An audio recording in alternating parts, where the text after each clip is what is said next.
Hello and welcome to Piano Shack with me, Woody. I've had this for about a month, so it's high time we unboxed it and tried it out.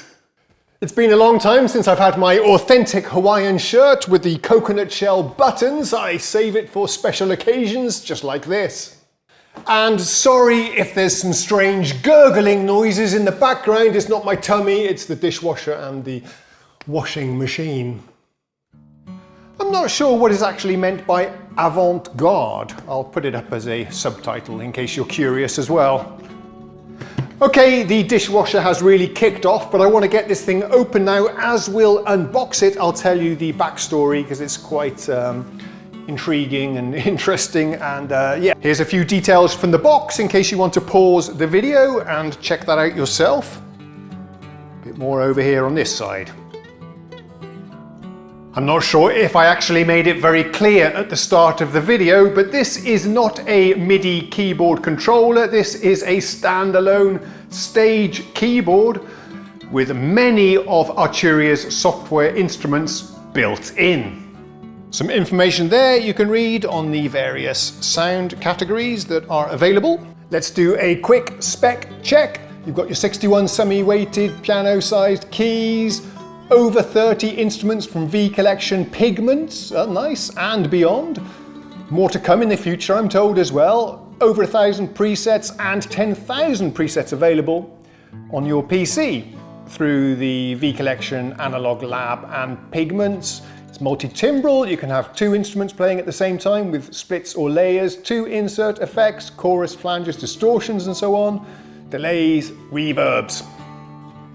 A few other key features, we have 8 360-degree rotary encoders with LED rings. That's nice, so you can see the parameter values at any time. We have 4 instrument parameters. That's these macro knobs, brightness, timbre. That's your filter, I suppose. Time, envelope, and movement is LFOs and modulation. You have FXA, FXB inserts, delay and reverb, a 400 pixel color screen, a round screen. We've never seen that before on a synthesizer. Avant-garde, built inside the navigation wheel, okay. 10 preset buttons to access and save sounds quickly, arpeggiator, looper, chord and scale modes, and nice to see, balanced stereo line outputs and stereo line microphone inputs. I just wanted to highlight some of the interesting connectivity here. We have a USB to host port which allows you to connect external storage, or very interestingly an external MIDI controller, perhaps with faders and knobs that you can use to control some synthesizer parameters.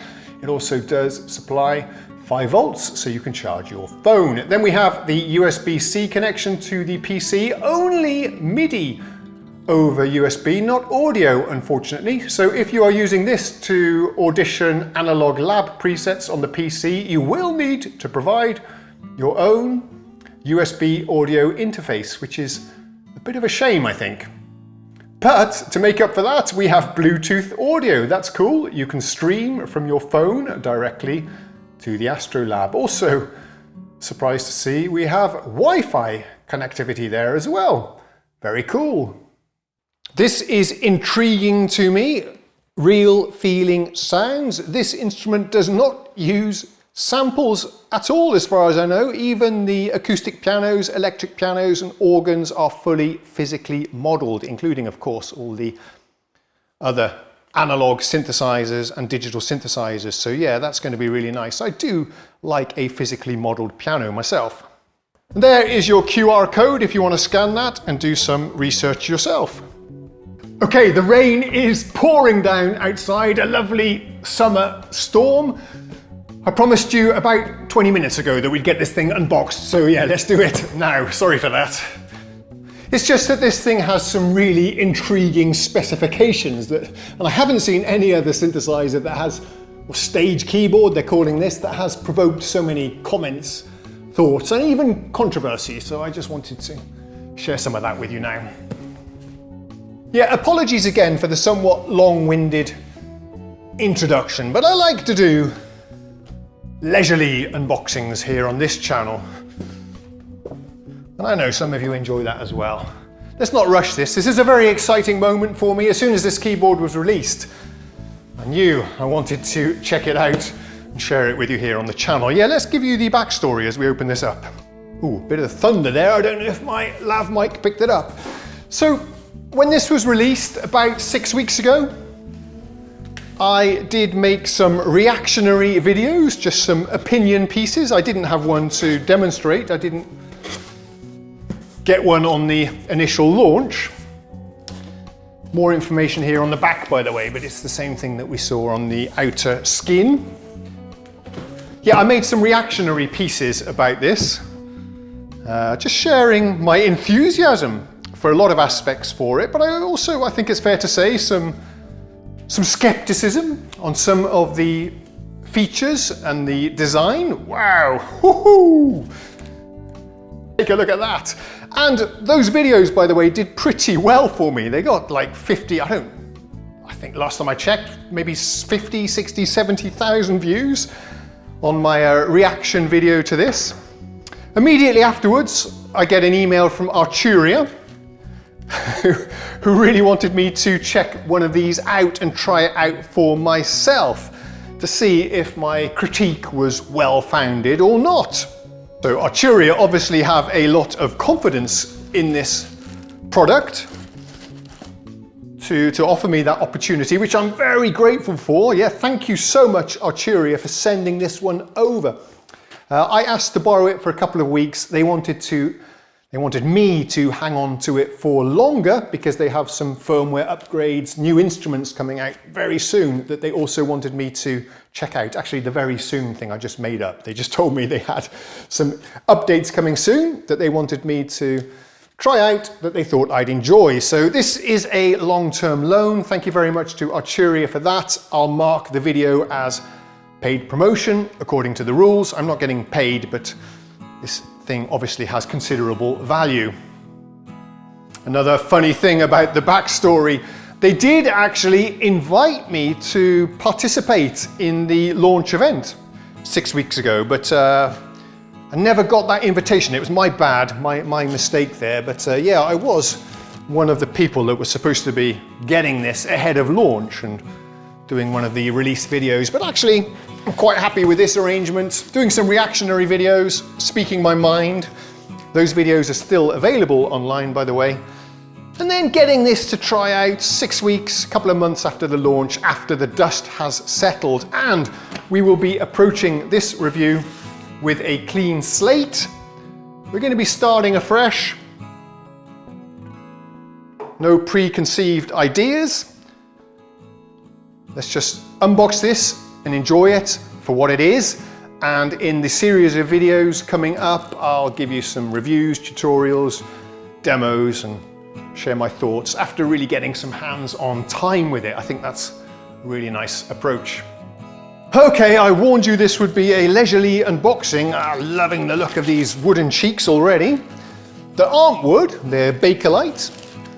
But as long as they're sturdy, durable, that's okay for me. Wooden end cheeks tend to take a bit of a beating on my Nord keyboards. That's certainly been the case. Nord use a very soft pine wood for the end cheeks. These are plastic, but with a wooden texture. They look lovely. Let's give you another camera angle. Yeah, ooh, quality, very nice. Okay, let's get rid of the packaging and we'll take a closer look together. We leave no stone unturned on this channel. We've got a lovely envelope here, which we'll open in a second. And the power supply is in here, I guess. Let's take a quick look. Nice. I prefer these kind of power supplies that have an additional like mains connector on one side and the power brick in the middle. And these are a standard cable that you can extend. Often one of the frustrations for me with wall warts, external power supplies, is they're never long enough. They don't actually reach to the power outlet, but this looks to be pretty generous actually, very good. Here then in the envelope, oh, now we have our codes, which I won't share because I don't want you nicking my software. And look, a nice printed manual. Black and white, but still, appreciate that. Okay, this does have some considerable heft to it, which I really like. I noticed it as soon as I took delivery of the box. A lot heavier than you might think for such a compact and small keyboard. It does feel outstanding, I'm not gonna lie. Just the construction, it's always a thing I know I bang on about. Seems to be fully made of metal. The end cheeks look gorgeous. Let's take a look on the bottom. Fully metal, look at this. The wooden cheeks wrap all the way around. Is that on the screen? Let's balance it there. Dodgy, sketchy. Yeah, there's the base there. Good stuff. Big solid rubber feet. Very nicely put together this. And yeah, quite a heft. Okay, the keys I'm very curious to try, of course. They actually already, I can see, they seem to be a little bit shorter than the keys I'm used to. The actual length of them seems to be quite a compact action. This, woo.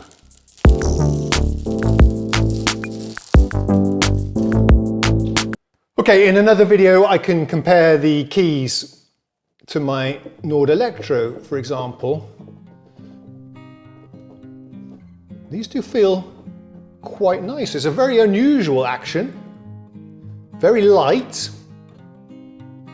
I suppose you could just about get away with calling this semi-weighted, I think, but it's a very light, synthy action. You've got a sort of piano style keys. They're not waterfall keys. You've got a lip here on the front. Organ purists would prefer waterfall keys which don't have this little lip. Let's give you a zoom in.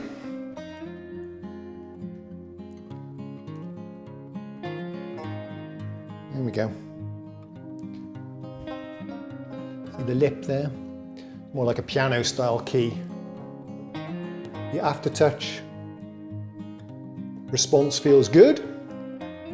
Just a little bit of squish there. The keys bottom out quite nicely. The black keys have a textured feel to them, which feels very nice. Not the white keys, they're just glossy.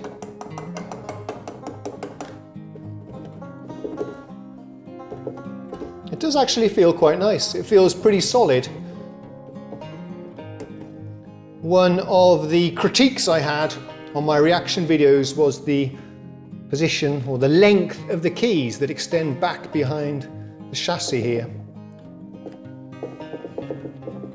Because they didn't appear to be very long on the video, but actually in use, I'm going to play some stuff like playing a B7, B major 7th.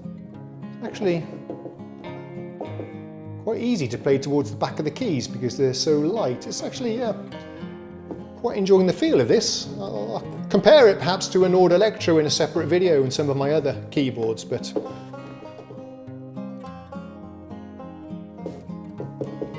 I do like the feel of it. And since the case is so well made and solid, the whole thing just feels very reassuring and enjoyable. Of course, we'll need to hook it up. I tend to do these kind of keyboard tests without any sound being connected up. Also, I can hear it's pretty quiet acoustically as well. Yeah, actually, over my expectations. Above my expectations, I think is the phrase. A beauty shot of these panels on the side. I think the cosmetics are absolutely beautiful. I love the colour and the way that the brown complements the cream. Looks superb. The camera angle was not ideal there. There you go. Love the way the brown here complements the cream colour of the keyboard. I don't have any keyboards in this creamy color, and I love it. MIDI out, in on regular DIN sockets, no through, but that's nice to see that anyway. We also have USB over on the side, which is used for MIDI. Here are your control pedal inputs, 4 of them, so that's pretty generous. Assignable ones, expression and sustain.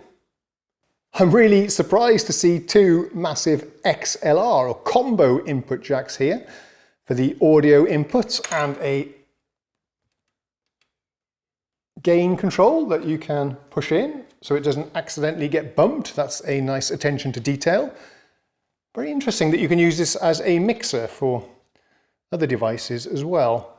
Curious to know if the USB supports just MIDI or also audio. We'll have to check that out later because it's not apparent to me on the panel. So what have we got going on over here? You've got your outputs, balanced as we saw on the specs. Right, left, headphones there on proper 1/4 inch, which is always nice. Here you've got the ability to connect USB storage devices, USB-C to your computer, excellent. And here is the AC input stuff. Yeah, very unusual connector type there. I was a bit caught out, didn't recognize that. And the power on button, a very nice design, really nice job there from the ARTURIA designers, wow. So this looks to me a lot nicer in the flesh than it does on the website or in the other videos, and it looked pretty nice there as well. But once you get your hands on this, I don't want to gush, but I want to give credit where it's due. This is a really nice design, very, very nicely put together. So once again, kudos to ARTURIA. Let's take a look. After I've given you these beauty shots, let's take a look at the front panel controls. I did warn you this would be a leisurely unboxing, but I think it's important. I've had the good fortune and opportunity to have this here in the shack. What I can do for you that perhaps don't have a music store nearby is tell you how this thing feels. If you want to know the specs or the capabilities, just go read the manual or check out the product webpage or watch a loop hop video or something. I'm here to tell you how it feels, because you just can't get that from reading the spec sheet. This is solid, love it. Okay, here are the wheels, which feel very nice. Someone said they were plastic, but they are cool to the touch, so I am going to disagree. Strange. That one feels like metal, this one feels like plastic, so the jury's out. But they feel great. Don't worry, we'll get this thing powered on in a second so we can see the illuminations and the display. Here's the octave up and down buttons, by the way. Here is our controversial display. Oh.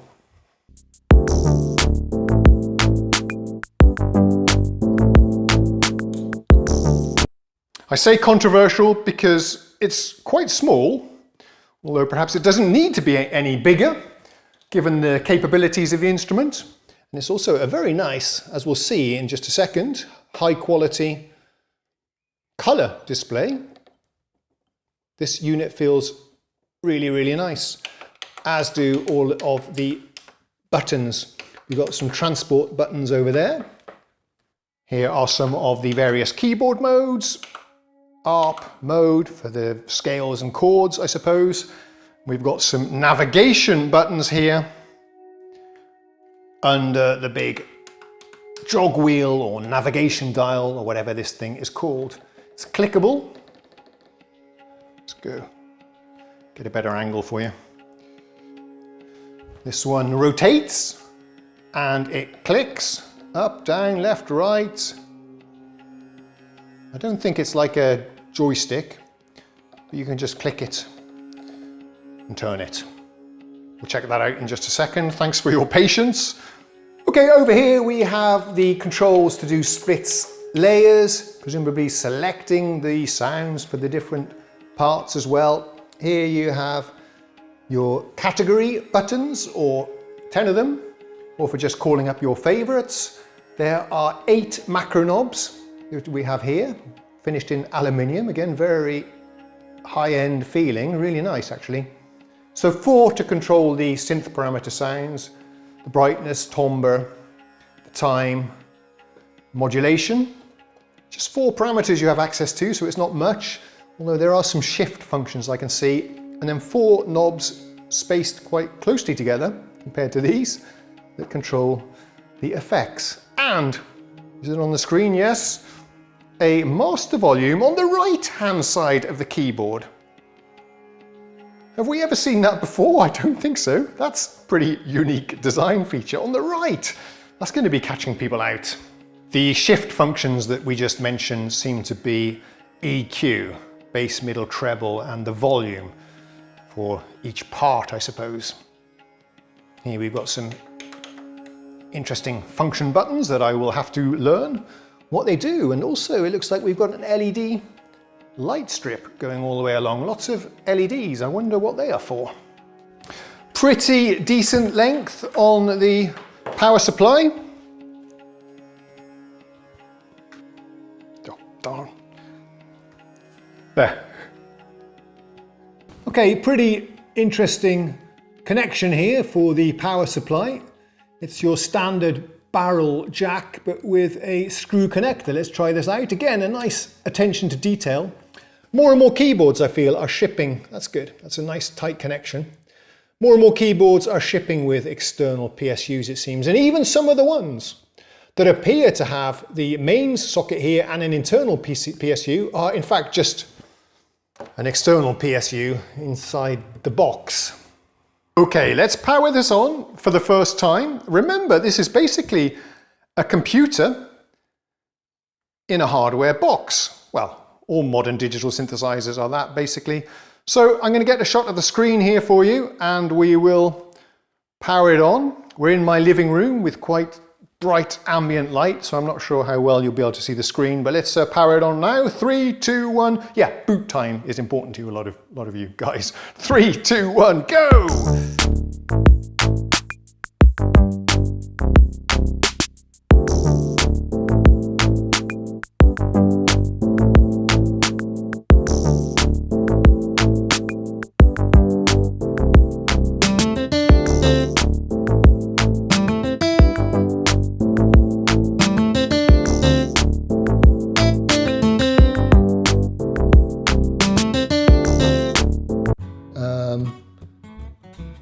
Later. Oh. Okay, I first have to highlight one of these choices. Off we go. And there we are. So that seemed to be about, I don't know, 30 seconds, 45 seconds, which is on par with most digital synths. At least those with an embedded operating system and the sound engine running as some kind of plug-in, which is Yamaha, Roland, Korg synths these days. Okay, just playing around a little bit here. You have to sort of have your fingers to the side, but that does feel quite natural actually in use. Here's your various categories. Let's go for electric piano, for example. Click down there. Now we can very quickly, it seems, scan through all of the instruments with a nice visual indication of what kind of instrument you're playing. And it's loading the sounds as we turn the dial. I don't see any significant lag there or anything like that. Very cool, really nice display. Text is very small for those of you with bad eyes like me. It's going to be a bit challenging, but you can always use magnifying glass, I suppose. A few seconds have passed for you, but it's been a couple of weeks for me and I've had some hands-on time with this instrument. I do want to tell you that there is a considerable delay when loading patches. So although the display updates instantly, there is a 2, 3, perhaps even 4 seconds delay when loading the sounds. I haven't done any deep analysis on this, but it seems to be dependent on which kind of instrument you load. I think even these augmented instruments, the piano and strings, use some samples and they take a bit longer. And if you have a layer with 2 sounds or a split, it can take even longer. Just something to be aware of. That might be important if you're doing a performance at a gig and need to quickly change sounds in the middle of a song. It's also a little bit tedious when just stepping up and down and auditioning the presets. Quick tip then, if you want to smoothly audition the sounds, the best bet is to filter by instrument. Select, for example, the Jupiter 8, and then as you step through the presets, it's pretty much instantaneous. We can also navigate through the categories using the buttons here. You can also program these to store your favorites as well, as I understand it. Pretty cool. Some nice haptic feedback as you change presets, because this dial itself is very smooth. It doesn't have any clicks. I assumed this was a clicky jog dial, but no, it's completely smooth and feels really nice. It feels very high quality actually. The whole feeling I'm getting from the instrument is high quality, well built, professional vibes, which I really appreciate. Other nice touches, very hard to see in this brightly lit room, but look at that modulation wheel LED bar. Super cool. These are very smooth to operate. Yeah, very impressed. Okay, that was one of my most long-winded intros and unboxings ever, but also one of the most interesting keyboards we've ever featured on the channel as well. But now, let's take this up to the studio. I'll give you some further thoughts, first impressions, but most importantly, let's listen to this thing. Before we do that though, I just want to mention that it does take me a lot of time and effort to make these videos for you. All I ask in return is that you subscribe to the channel if you haven't already done so. It's just a click, costs you nothing, but it means a lot to me. Thanks in advance. I just thought I'd show you some of these LED rings in action. Very nice. I can also see they are in fact color coded as well. And as we change presets, we're getting different colors on these LEDs above the keys. I don't know what they're actually doing, but they do light up in quite a cool way as you press the keys. A nice effect, but we'll have to learn what the purpose of these actually is. One specification that I forgot to mention earlier was polyphony. Now you've got to read up on this because it's not immediately clear when you look at the specs, but for the modeled analog and digital synthesizers, you're getting 8-note polyphony. You can play 8 notes at the same time, which isn't great. That's not a lot, but remember you have 2 parts as well, so that's 2 times 8. So similar to the polyphony that many of these old polysynths had, so should be good enough, but would have been nice to see a little bit more. I guess it depends on the processor that's running inside this. For the acoustic sounds and the electromechanical sounds, pianos, organs, B3s, I think we're looking at 48 notes, I think I remember reading somewhere, which is fine. Okay, as I said, a couple of weeks have passed. I've actually edited the first unboxing part of this video and it went on for ages, so I'd quite like to end the video here and do the sound demos in a separate video because perhaps not many of you are still watching. Let me know in the comments if you are. But I know you'd be kind of mad if I didn't play this for you, so here's a quick rapid fire preset demo of some of my favorite sounds, and then we'll come back later in separate videos and I'll go in depth on the piano sounds, for example, the synth sounds, the electric pianos, organs, because it's very interesting how these macro controls can manipulate, especially the pianos, but we'll save that for the next video. Okay, let's play.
Okay, coming up then, we'll do a deep dive into the various sound engines, how they work together with these macro knobs. I'll test the integration with the PC, and if you have any questions, then drop them down in the comments and I'll try and answer them in an upcoming video. Okay, that's all for now. Thank you again for subscribing. I'll see you again next time. Cheerio!